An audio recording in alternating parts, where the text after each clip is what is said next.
Hello everyone and welcome back to another Rust console video. Now I'm not the type of person to usually do commentary videos and I've never really done so in the past, but I always wanted to give it a try and it just so happens that the new Rust console devblog just released. So devblog 24 was published on the 1st of February by Pedro Silva, who's one of the main developers of Rust console working in Double 11. As far as I'm aware, this is the first devblog of the year, so it opens up with them describing what they achieved in 2023. And to be fair, all credits to Double 11, because in 2023 we got spoiled with Power Surge, Cultivator, Horsepocalypse, and Custom Servers, which is arguably the best update that Rust consoles had to date. And yes, I am aware that a lot of people have complained at Double 11 for not releasing them early enough or releasing them while in a buggy state. I mean, the servers were inaccessible for like a month or two, so yeah, you could argue that it wasn't a great release. But I like to think on the more positive side, so we've got community servers, we're able to access them now, well, most of them, so why don't we just be happy and thankful for once? And then the next little section just talks about the new stuff that they did, like optimize it for old gen and etc, etc. Pretty boring. But then they drop the absolute nuke. The next content update that's coming this month! When I first read the devblog, I couldn't believe my eyes, because this is the first time that Rust console has announced an update that's coming out on the main branch and released it the same month. Not only that, it's a pretty big update because it adds the military tunnels, which is arguably one of the biggest monuments in Rust PC. But if you thought the fun was over, oh boy, you couldn't be more wrong. Because we're finally getting even more new weapons. As far as I'm aware, the previous gun that we got in Rust console was the L96, which released on the 25th of August 2023. Now, I ain't a mathematician, but according to this, we haven't got a gun in half a year. And arguably, all three of these guns are way better than the L96 because they're actually usable. I myself have wanted to use the HMLMG since 2022, and now it just so happens that my wish is coming true. Now, where they lost me a little bit is when they put the M4 shotgun in there.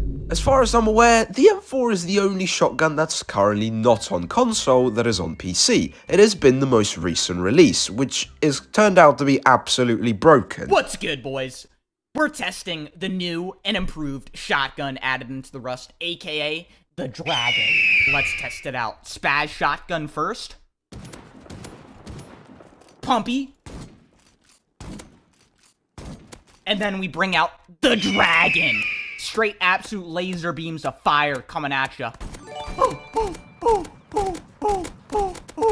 Shit's insane. And now this is a little bit of a head scratcher for me, because as far as I'm aware, Rust PC is about 5 times as big of a team than Double 11, aka Rust Console Edition, and they're now choosing to add it to console, without having actually nerfed it on PC. A little bit strange, I'm still excited, but I'm a bit skeptical, I'll give you that. And the last thing that was announced were the NVGs, which is maybe a good thing? Now, the nights on PC Rust are absolutely diabolical. They are completely pitch black and you cannot see anything. With more content updates, however, I've realised that Rust console is going to start suffering from the same fate. When I first began to play the game back in 2020, I thought that the nighttime was perfect. It wasn't too dark, it wasn't too bright, but it was just good. However, with the Cultivator update, which brought the terrain revamp and the graphics update, the night has been getting progressively darker and darker.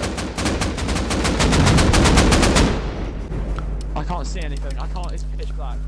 I play on the max brightness settings, and half the time I'm still screaming at my teammates that I cannot see jack shit when it's nighttime. But anyway, let me get to my point. NVGs are a good idea, as long as clans don't rinse them. You see what I'm getting at here? Most of the official Rust console servers which are run by Double 11 are usually ran by Zergs, with about 8 to 10 people on one team. Now, with the introduction of community servers, there is actually less chance that there's now going to be Zergs on every server, which is actually a very good solution to this problem. And hopefully, the numbers on these community servers will also start to increase as people begin to realise that I don't really want to play against a 10-man team. Let me hop on a solo duo trio server if they are a solo duo trio. So, overall, addition of NVGs and the new guns, fabulous. I'm all up for it. And if you thought that all the fun stopped there, well, you'd be dead wrong again. As well as the introduction of the Underground Assault, we also got a sneak peek at the two next content updates, one of them more than the other. Pedro writes a little bit about the new Oceanic update, which is said to take us deep underwater, introducing new mechanics and ways to explore the map, coming in late May. Now here we go again. People are probably going, it's in May, it's going to take so long. But let's look on the bright side. We're getting a content update this same month, and I have still not yet recovered from the community servers. I'm trying to get over the Christmas update and all the other shenanigans that they managed to develop over November, December and January. So I've got more than enough things to be playing around with over these next 4 to 3 months. It's going to be interesting to see what they bring out. My guess is that it's going to be submarines, underwater labs, and sharks. Apparently sharks exist in Rust console. I have never seen one. So until someone proves me otherwise, I'm not going to believe in it. On top of that, they're still trying to optimize the game for old gen, which I know a lot of people are complaining about because we could have got a lot more content if we didn't have to do so, but a lot of my teammates actually play on old gen, so I'm all up for it. Keep optimizing it. Why not? Get more people invested in the game. If more people are invested in the game, more people are more likely to spend money on it, and therefore they're more likely to add more content later on. Now, the Under the Dev blog just addresses some community service questions, which is fairly self-explanatory as half the people are still unable to access them.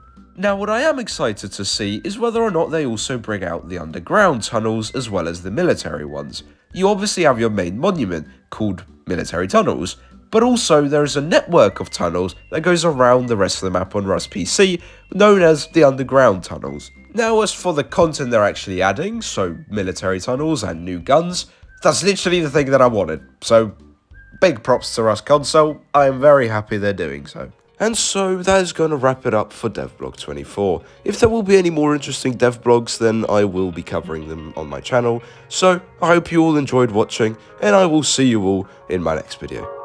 Peace out.